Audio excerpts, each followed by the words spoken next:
அவருடைய கோவத்தை வந்து யார் மேல காட்டுறாருன்னு சொன்னா, யார் வந்து இவரை தடுத்து நிறுத்தினது தப்புன்னு சொன்னாங்களோ, யார் வந்து அவமதிக்கப்படுறாரு அப்படின்னு சொல்லி சொன்னாங்களோ அவங்களுக்கு எதிரா அவர் வந்து இந்த ஸ்டேட்மெண்ட்டை கொடுத்திருக்காரு. நூலளவு தான் வித்தியாசம் இருக்கு அப்படிங்கிறது நம்ம இது மூலமா தெரியுது. உண்மையாவே சுயமரியாதை உடையவரா இருந்தாருன்னா அதுக்கு எதிரா பேசணும். அவருக்கு எதுவுமே சொல்ல மாட்டாங்க. கேட்டா இவர் தலித்துக்கு நீ வந்து அறிவுரை சொல்லாத அப்படின்னு சொல்லி வாயடைக்க முயற்சி பண்ணுவாங்களே தவிர குறிப்பிடுறதுல எனக்கு தயக்கம் இல்ல. இளையராஜா ஏதாவது தப்பு பண்ணிட்டாருன்னு சொல்லி ஒரு விமர்சனம் நடக்குதுன்னு சொன்னா ஏஆர் ரஹ்மானை சர்ச்சையாக்குவாங்க.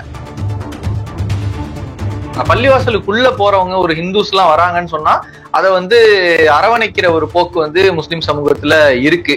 சுனாமி காலத்துல எல்லாம் பாத்தீங்கன்னா நிறைய பிணங்களை, முஸ்லிம் அல்லாதவர்களுடைய பிணங்களை வந்து தர்கால அடக்கம் பண்ணாங்க.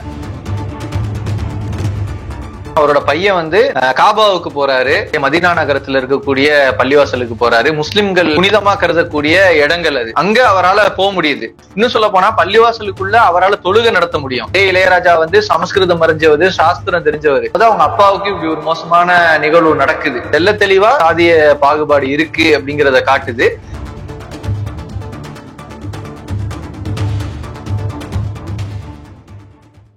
நேயர்களுக்கு அன்பு வணக்கங்கள். நான் உங்கள் தண்டோர தமிழன் ஜஸ்டின். இன்றைக்கு நேர்காணல்ல நம்முடன் இணைந்திருப்பது எழுத்தாளர் நாகூர் ரிஸ்வான் அவர்கள். இளையராஜா அவர்களுக்கு கோயில் கருவறைக்குள் செல்வதற்கு அனுமதி மறுக்கப்பட்டிருக்கு. இளையராஜா அவர்களும் ஒரு அறிக்கை விட்டிருக்கார். என்னன்னா, என்னை மையமாக வைத்து ஒரு வதந்தி பரவப்பட்டு வருது அப்படின்ற மாதிரி ஒரு அறிக்கை வந்து விட்டிருக்கிறாரு. இப்ப இங்க என்ன பார்க்கப்படுது அப்படின்னா, ஒரு பக்கம் என்னதான் பண்ணாலும் சாதிய ஒடுக்குமுறை நடக்குது அப்படின்றத வந்து பாத்தீங்கன்னா பார்க்க வேண்டிய கட்டாயத்தில் நாம் இருக்கிறோம். அதே வேளையில இங்க சாதியால் ஒடுக்கப்படுகிறவங்களும் நான் அப்படி இல்லைங்க அப்படின்னு ஒரு பிரபலமானவங்க சொல்லும் பொழுது இப்ப நம்மளுக்கு ஒரு மிகப்பெரிய ஒரு ஐயம் ஏற்படுது. என்ன நடக்குது, உண்மையிலே இங்க சாதிய பாகுபாடுகள் இருக்குதா இல்லையா அப்படின்ற கேள்விக்குறிகள் வந்து இருக்குது. இப்படி ஒரு சர்ச்சை ஆகிட்டு இருக்கிறது வந்து ஒரு விதமான வதந்தின்னு சொல்லி இருக்கிறாரு. அது இப்ப சர்ச்சையானதே என்னன்னு சொன்னா, அவர் வந்து கோயில் கருவறைக்குள்ள விடல, கருவறைக்குள்ள மட்டும் இல்ல, அதுக்கு முன்னாடி இருக்கக்கூடிய அர்த்த மண்டபத்திலேயே அவர் தடுத்து நிறுத்தப்பட்டாரு அப்படிங்கிற ஒரு செய்தி ஊடகங்கள் வழியா பரப்பப்பட்டுச்சு. அதுக்குதான் வந்து இந்த சாதி ஒழிப்பு ஆர்வலர்கள் எல்லாருமே ஒண்ணு சேர்ந்து இது வந்து இவருக்கு ஏற்பட்டிருக்கக்கூடிய ஒரு அவமரியாதை அப்படின்னு சொல்லி முன் வச்சாங்க. அததான் வந்து அவர் வதந்தி அப்படின்னு சொல்றாரு. அவருடைய கோவத்தை வந்து யார் மேல காட்டுறாருன்னு சொன்னா, அவரை தடுத்து நிறுத்தினவங்க மேல இல்லாம யார் வந்து அவரை தடுத்து நிறுத்தினதுக்காக அவருக்காக குரல் கொடுத்தாங்களோ, யார் வந்து இவரை தடுத்து நிறுத்தினது தப்புன்னு சொன்னாங்களோ, யார் வந்து அவர் வந்து அவமதிக்கப்படுறாரு அப்படின்னு சொன்னாங்களோ அவங்களுக்கு எதிரா அவர் வந்து இந்த ஸ்டேட்மெண்ட்டை கொடுத்திருக்காரு அப்படின்னு தான் நான் பாக்குறேன். இது வந்து இந்த குறிப்பிட்ட அவமதிப்புங்கிறது அவருக்கு மட்டுமானது கிடையாது. அவர் இவ்வளவு பெரிய பேரும் புகழும் எல்லாம் அடைஞ்சும் கூட அவரால் வந்து அந்த சாதிய அடையாளத்திலிருந்து அவரால் வர முடியல. அவரால் வந்து கருவறைக்கு முன்னாடி இருக்கக்கூடிய மண்டபத்தை கூட தாண்ட முடியல அப்படிங்கிறது இந்த நவ யுகத்திலயுமே வந்து நம்மளால பார்க்க முடியுது. இதே மாதிரி எண்ணற்றவர்கள் ஒடுக்கப்படுறாங்க. அந்த அடிப்படையில இவர் பிரபலமான ஒருத்தர் வந்து பாதிக்கப்பட்டிருக்காருங்கிறதுனால அது கண்டிப்பா வந்து பேசு பொருள் ஆகும், சர்ச்சை ஆகணும். அது சாதி ஒழிப்பு சார்ந்த விவாதத்தை மேன்மேலும் முன்னெடுக்கணும். அவர் வந்து இன்னைக்கு ராஜ்யசபா எம்பியா இருக்கிறத நம்ம மறந்துடக்கூடாது. பிஜேபியோட தயவுல தான் 2 வருஷத்துக்கு முன்னாடி அவரை பாஜகவுடைய எம்பியா நியமிக்கப்பட்டாரு. இன்னும் சொல்ல போனா அவர் வந்து மோடியும் அம்பேத்கரையும் அம்பேத்கருடைய வழியில தான் மோடி இருக்காரு, 2 பேரையும் ஒப்பிட்டு கூட ஒரு கருத்து எழுதியிருந்து அதுவுமே சர்ச்சையாக்கப்பட்டுச்சு. இந்த சந்தர்ப்பத்துல அதையுமே நம்ம நினைச்சு பார்க்கணும்னு நினைக்கிறேன். இவங்க தலித்தா இருந்து என்னதான் வந்து ஒரு இந்துத்துவ சார்பெல்லாம் எடுத்தாலுமே கூட கோயில் உள்ளக்க அவங்களுக்கு அனுமதி கிடையாது. நூலளவு தான் வித்தியாசம் இருக்கு அப்படிங்கிறது நம்ம இது மூலமா தெரியுது. இந்த குறிப்பிட்ட சம்பவம் இளையராஜாக்கு ஏற்பட்ட அவமரியாதை, அவர் உண்மையாவே சுயமரியாதை உடையவரா இருந்தாருன்னா அதுக்கு எதிரா பேசணும். சாதிய பாகுபாடு எந்தெந்த மாதிரியான இடத்துல இருக்குது? இங்கிட்டு ஒரு பக்கம் அனுமதி மறுக்கப்படுது, இங்கிட்டு பாத்தீங்கன்னா பள்ளிவாசல்கள்ல வந்து மழைக்காலங்களாகட்டும் இதர ஏதாவது ஒரு இக்கட்டான சூழ்நிலை ஆகட்டும், அனைவருக்கும் பாத்தீங்கன்னா சாதி மத பாகுபாடு இல்லாம அனுமதிகள் வந்து கொடுக்கப்படுது. எந்த இடத்துக்கு யார் போகணும் அப்படின்றத எந்த ஒரு கட்டுப்பாடுமே கிடையாது. இப்படியான பிரபலங்கள்லாம் கூட சாதி ஒடுக்குமுறைக்கு உள்ளாகக்கூடியவங்க தான். அதை வந்து அவங்களே ஏத்துக்கிறாங்க அப்படிங்கிறது தான் நம்ம இங்க குறிப்பிட்டு கவனிக்க வேண்டிய விஷயமா நான் பாக்குறேன். இதே இளையராஜா வந்து அவங்க போக கூடாதுன்னு சொன்னாங்க, அதுக்கு எதிராக அவர் ஒரு வார்த்தை பேசல, எந்த ப்ரொட்டஸ்டும் பண்ணல, உடனே அதை ஏத்துக்கிறாரு, அவங்களுக்கு ஆதரவா இன்னைக்கு அறிக்கையும் விடுறாரு. இதே மாதிரிதான் வந்து பிரபலங்களாகட்டும் பணக்காரவங்களா இருக்கட்டும் எதுல அவங்க வந்து மேல போனாலுமே சரி அவங்கள வந்து அந்த சாதி வந்து சாதியும் சாதி அடையாளமும் துரத்திக்கிட்டே தான் இருக்குது. அதனால அவங்களுக்கு ஒரு டிஸ்கிரிமினேஷன் இருக்கதான் செய்யுது. அவங்க எவ்வளவு மேல்தட்டுக்கு போனாலும் அவங்க வந்து கோயில் கருவறைக்குள்ள போக முடியாது, அர்ச்சகர் ஆக முடியாது, இப்படிங்கிற இந்த பிரச்சனை இருக்கு. இதே இளையராஜா வந்து சமஸ்கிருதம் அறிஞ்சவர், சாஸ்திரம் தெரிஞ்சவர், ஆனா அவருக்குமே அந்த இடத்துல மறுக்கப்படுறதை தான் நம்ம வந்து பாக்குறோம். இதுக்கு முரணா நீங்க பாத்தீங்கன்னு சொன்னா பள்ளிவாசல்கள்ல அது பேரிடர் காலங்கள்ல எல்லா காலங்கள்லயுமே வந்து ஓப்பனா இருக்கிறது இன்னொரு பக்கம் நம்மளால பார்க்க முடியும். அது இந்த இஷ்யூல வந்து கோயிலுக்கு எதிரா ஒரு பள்ளிவாசல நம்ம ஒரு உதாரணமா சொல்றோம் அப்படின்னு சொல்லி எடுத்துக்க வேண்டியது இல்லை. நான் நடைமுறையில இருக்கிறத சொல்றேன். பிற வழிபாட்டு தலங்களை விட எப்படி வந்து இந்த கோயில்கள்லாம் பார்ப்பனர்களுடைய ஆதிக்கத்துல இருக்கு, அது வந்து எல்லாருக்குமானதா இல்ல அப்படிங்கிறத சுட்டி காட்டதான் நான் அது சொல்றேன். இதே கோயில் வந்து ஃபுல்லா ஐயர்களாலேயா கட்டப்பட்டுச்சு, ஜீயர்களாலேயும் பட்டர்களாலேயுமா கட்டப்பட்டுச்சு. இது வந்து இங்க இருக்கக்கூடிய மற்ற இந்த அது மேல நம்பிக்கை இருக்கக்கூடிய சமூகத்தால கட்டப்பட்டிருக்குன்னு சொன்னா அவங்களுக்கே அங்க வந்து இடம் இல்ல அப்படிங்கிற அந்த விஷயத்த வந்து அவங்க யோசிச்சு பார்க்க வேண்டியது இருக்கு. பொதுவா முஸ்லிம்களுக்குள்ள, குறிப்பா தமிழ் முஸ்லிம்களுக்குள்ள ஜாதி அப்படிங்கிற அந்த பிரச்சனை கிடையாது. எந்த முஸ்லிமும் தன்னை நாடார் தேவர் அது மாதிரி சொல்லிக்கிறது இல்ல.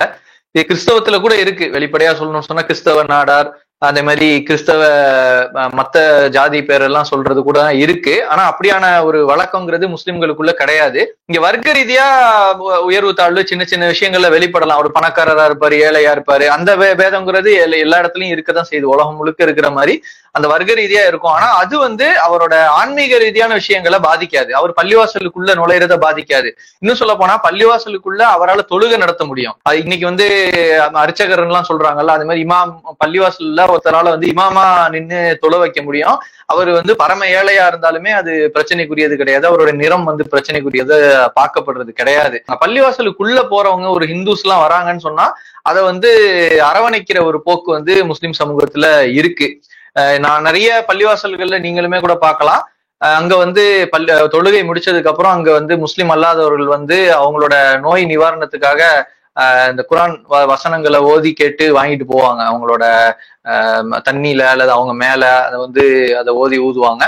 இப்படியான வழக்கம்லாம் வந்து நம்ம நிறைய எல்லா பள்ளிவாசல்கள்லயும் நம்மளால பார்க்கலாம். என்னுடைய சொந்த ஊர் வந்து நாகூர். இங்க வந்து நீங்க சுனாமி காலத்துல எல்லாம் பாத்தீங்கன்னா நிறைய பிணங்களை, முஸ்லிம் அல்லாதவர்களுடைய பிணங்களை வந்து தர்கால அடக்கம் பண்ணாங்க. முஸ்லிம்களுக்குள்ள வடநாட்டுல சின்ன சின்ன இந்த ஏற்றத்தாழ்வு பார்க்கப்படுறதா ஒரு புகார் உண்டு. அதுவுமே வந்து இந்து மத பாதிப்புல இருந்து வந்தது அப்படிங்கிறதுதான் தெளிவான ஒரு விஷயமா இருக்கு. இந்த ஒரு சந்தர்ப்பம் வந்து ஜாதியை ஒழிக்கிறதுக்கான ஒரு உரையாடலை தொடங்கணும். அது எப்பவுமே பாத்தீங்கன்னா ஜாதி ரீதியா ஒடுக்குமுறை செய்யறவங்க என்ன செய்யறாங்கன்னா இப்படியான விவாதத்துக்கு முற்றுப்புள்ளி வைக்க பாக்குறாங்க. இது மாதிரி ஜாதி தான் இல்லையே, ஜாதி இல்லாம நீங்க ஏன் வந்து ஜாதி பிரச்சனையை தூண்டுறீங்கன்னு எல்லாம் சொல்லுவாங்க. ஆனா அது இருந்துகிட்டே இருக்குது. அது கோவில்ல மட்டும் கிடையாது, எல்லா அரசு நிறுவனங்கள்ல வெளிப்படுது, கார்பரேட் நிறுவனங்கள்ல வெளிப்படுது. ஒரு ப்ரொமோஷன் ஒருத்தரால வந்து தடுத்து நிறுத்த முடியும் வெறுமனே ஜாதியை வச்சு. காலங்காலமா இது நடக்குது. இதை பத்தின உரையாட விவாதிக்க தொடங்குறதுதான் வந்து அப்படியான பாதிக்கப்பட்ட மக்களுக்கான ஒரு விடியலுக்கு தொடக்க புள்ளியா அமையும். இளையராஜா அவருடைய மகன் சமீபத்துல இஸ்லாமியராக மதம் மாறினார். அவர் ஒரு காணொளி வந்து பதிவு போட்டிருந்தார் கடந்த சில மாதங்களுக்கு முன்னாடி. மக்கா மதினா போன்ற இடங்களுக்கெல்லாம் சென்று வருகிற மாதிரி காணொளிகள் வந்து போட்டிருந்தார். அங்க எல்லா இடத்துக்கும் போறாரு, சுலபமாக அவர் வந்து தன்னுடைய பிரேயரை நடத்துறாரு, எல்லாம் வராரு, பதிவுகள் போடுறாரு. அதே வேளையில இங்க வந்து இளையராஜா அவர்களுக்கு வந்து குறிப்பிட்ட இடத்துக்கு மேல நீங்க போகக்கூடாதுன்ற ஒரு தடை விதிக்கப்படுது. ரொம்ப சரியான ஒரு ஒப்பீடு. அவரோட பையன், நீங்க வந்து பாத்தீங்கன்னா அவரோட பையன் வந்து இந்த உலகத்திலே முதல்ல கட்டப்பட்ட இறையாலயம்னு முஸ்லிம்கள் நம்பக்கூடிய காபாவுக்கு போறாரு. மஸ்ஜிது நபவி அப்படின்னு சொல்லக்கூடிய மதீனா நகரத்துல இருக்கக்கூடிய பள்ளிவாசலுக்கு போறாரு. முஸ்லிம்கள் ரொம்ப புனிதமா கருதக்கூடிய இடங்கள் அது. அங்க அவரால் போக முடியுது. அவர் வந்து கன்வெர்ட் ஆயிட்டாருங்கிற ஒரே காரணத்தினால அவரால் ஈஸியா அங்க போக முடியுது, வழிபட முடியுது. அவருடைய அந்த வழிபாட்டு உரிமைங்கிறது அங்க நிலைநாட்டப்படுது. ஆனா இன்னொரு சைட்ல நீங்க இங்க பார்க்கும் போது அவங்க அப்பாவுக்கு இப்படி ஒரு மோசமான நிகழ்வு நடக்குது. அவரு இவ்வளவு பெரிய ஒரு ஆளா இருந்தாலுமே நடக்குது. இது வந்து ரொம்ப தெள்ள தெளிவா எங்க வந்து சாதிய பாகுபாடு இருக்கு அப்படிங்கிறத காட்டுது. தீவிர இந்த தலித் ஆதரவாளர்கள் அவருடைய நிலைப்பாடு எந்த பக்கம் இருக்கு அப்படின்ற ஒரு கேள்விக்குறி எழுந்திருக்கு. ஏன்னா ஒரு பக்கம் என்ன அனுமதிக்கலன்ற ஒரு ஆதங்கம் இருக்குமா, இல்ல இளையராஜா என்ன அப்படிலாம் ஒண்ணும் இல்ல, எனக்கு எந்த பிரச்சனையுமே இல்ல, அப்படிலாம் வதந்தி பரப்பாதீங்கன்னு சொல்றதுனால இளையராஜா பக்கம் நிப்பாங்களா? தீவிர தலித் அடையாள அரசியல் பேசுறவங்க எப்போதுமே இளையராஜா பக்கம் தான் நின்று வந்திருக்கிறாங்க. நான் குறிப்பிட்ட மாதிரி பிஜேபியோட அவர் எம்பி ஆன சந்தர்ப்பத்திலையும் அது தப்பா ரைட்டா அப்படின்னு பேச விட மாட்டாங்க. அவர் வந்து ஒடுக்கப்பட்ட சமூகத்துல இருந்து வராரு, அவர் வந்து எம்பி ஆயிட்டாரு, அதுக்கான வாய்ப்பை ஏன் நீங்க மத்தவங்க கொடுக்க வேண்டியதானே அப்படிலாம் சொல்லிட்டு விதண்டாவாதம் பண்றதுலதான் எப்பவுமே கவனமா இருப்பாங்க. தீவிரமா வந்து இந்த தலித் அடையாள அரசியல் பேசுறவங்க அப்பவுமே திமுக எதிர்ப்புலதான் முன்னணியில இருக்காங்க. இப்போ திமுக ஜாதி விஷயங்களை இன்னும் பெட்டரா கையாளணும், விமர்சனம் பண்றது அப்படிங்கிறது அது வேற விஷயம். ஆனா இவங்க கிட்ட ஒரு பேட்டர்ன் வந்து வெளிப்படுறது வந்து ரொம்ப பிரச்சனைக்குரியது. அவங்க அதை மாத்திக்கணும். இந்த இளையராஜா வந்து இப்படி தடுத்து நிறுத்தப்படுறாருன்னு சொன்னா அது திமுக ஆட்சியில தானே நடந்திருக்கு அப்படின்னு சொல்லி அததான் அப்பயுமே வந்து இளையராஜா இவர் வந்து அதை இப்படி ஏத்துக்கிட்டு போயிருக்க கூடாது. இளையராஜா வந்து அவர் அவமதிச்சத வந்து அவர் ஏத்துக்கிட்டாரு, அது தப்பு, அவர் சுயமரியாதைய அவர் காப்பாத்திக்கணும் அப்படின்னு சொல்லி அவருக்கு எதுவுமே சொல்ல மாட்டாங்க. கேட்டா இவர் தலித்துக்கு நீ வந்து அறிவுரை சொல்லாத அப்படின்னு சொல்லி வாயடைக்க முயற்சி பண்ணுவாங்களே தவிர தொடர்ந்து அவங்க எப்பவுமே இளையராஜாவுடைய நிலைப்பாடுகளை நியாயப்படுத்தி தான் வருவாங்க. சில நேரத்துல என்ன பண்ணுவாங்கன்னு சொன்னா இத குறிப்பிடுறதுல எனக்கு தயக்கம் இல்லை. ஏஆர் ரஹ்மான எப்பவுமே துணைக்கு அழைப்பாங்க. இளையராஜா ஏதாவது தப்பு பண்ணிட்டாருன்னு சொல்லி ஒரு விமர்சனம் நடக்குதுன்னு சொன்னா ஏஆர் ரஹ்மான சர்ச்சையாக்குவாங்க. இதுவுமே தொடர்ந்து நடக்குது. இப்ப ஏஆர் ரஹ்மான் வந்து உண்மையிலேயே வந்து ஏஆர் ரஹ்மான் வந்து நிறைய இஸ்லாமிய வெறுப்பு திரைப்படங்களுக்கு மியூசிக் எல்லாம் போட்டிருக்காரு. அது பாம்பே, ரோஜா எல்லாமே போட்டிருக்காரு. இவரும் பாத்தீங்கன்னா நிறைய சாதிய ரீதியான படங்கள் இருக்குல்ல, சாதிய வலியுறுத்துற மாதிரி சாதி பெருமை பேசுற மாதிரி படத்துக்குலாம் இளையராஜாவும் போட்டிருக்காரு. இப்போ அவங்களோட செயல்பாடுகள் தான் அவங்கள நம்ம எடை போடுறதுக்கான அளவுகளா இருக்கணுமே தவிர அவங்களோட அடையாளத்தை வச்சு அவங்கள ஆதரிக்கிறது வந்து ரொம்ப தவறான ஒரு விஷயம். அத வந்து இந்த ரேடிக்கல் இந்த தலித்தியம் பேசுறவங்க தொடர்ந்து வெளிப்படுத்தி வர்றாங்க. அதை அவங்க மாத்திக்கணும்னு நான் கேட்டுக்கிறேன். ஒடுக்குமுறைக்கான முக்கியமான காரணம் வந்து ஆகம விதி பின்பற்றப்படுறதுதான். இந்த ஆகம விதிங்கிறது பார்ப்பனியர்களால அவங்களுக்கு சாதகமா அவங்களோட ஆதிக்கத்தை நிலைநாட்டிக்கிறதுக்காக உருவாக்கப்பட்ட விதிமுறைகள்.